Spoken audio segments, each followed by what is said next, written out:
ফরিদপুরের বিএনপির হিসেব অনুযায়ী বাংলাদেশের জেলাগুলোতে যত আসামি আছে তারা সবাই দলটির কর্মী, এমন মন্তব্য করেছেন প্রধানমন্ত্রী।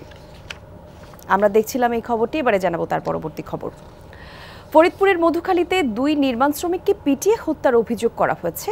আহত হয়েছেন 5 জন। গতরাতে উপজেলার পঞ্চপল্লী গ্রামে এই ঘটনা ঘটে। পুলিশ জানায়, একটি স্কুলের নির্মাণ কাজ করছিলেন শ্রমিকরা, তাদের সাথে বাকবিতণ্ডা হয় স্থানীয়দের।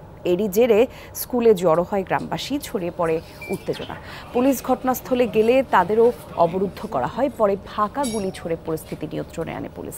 জোরদার আছে এলাকার নিরাপত্তা ব্যবস্থা। নিহতরা হলেন আশরাফুল ও আরশাদুল, তারা আপন 2 ভাই। আহতদের হাসপাতালে ভর্তি করা হয়েছে। একটি মন্দিরে হামলার ঘটনাকে কেন্দ্র করে সহিংসতা বলে জানিয়েছে জেলা প্রশাসন।